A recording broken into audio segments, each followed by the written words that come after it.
南部地區這天氣是無介穩定，山區要是濕雨安尼直倒。佇高雄茶山、田寮甲甲仙的幾條這山區的道路，攏有路基流去的情形。其中這茶山大路是綁碼50公尺長，也那田寮高14線是綁20公尺長，目前敢若開放單線通行。另外，佇甲仙這第20線白雲溪附近呢，是因為這山架安尼出落來，目前現場已經封路管制。雨水掛土山對邊坡一直出落來，怪樹一直卡，望會當趕緊恢復道路通行。高雄甲仙第20線65公里，往白雲溪附近的路段，25只拄手上好勢，27透早又閣綁落來，造成交通中斷。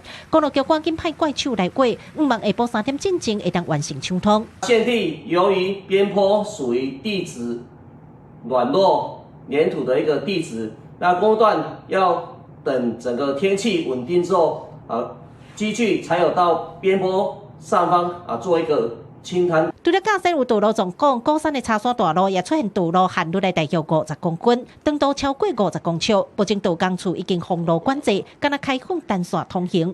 居民講，這段路3公前就開始綁愈嚴重，即馬出入敢若會當橋倒擺，實在真無方便。他說必須緊急封山1個月，然後用好的話才開路給我們造成我們也非常大的不便吶，因為我們山上裡小孩、老人比較多，真的不方便。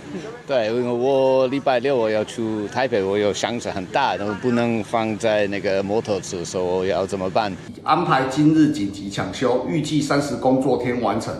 因柴山大路屬桃園里主要道路，於道路封閉期間，僅供民眾以機車通行，其餘車輛禁止通行。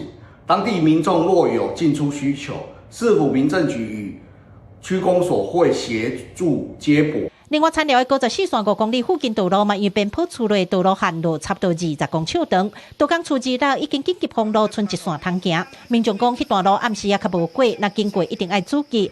那道工處是講，因為愛提報中央災害搶修工程，伊講年底進前完成搶修。記者柯家族張高雄採訪報道。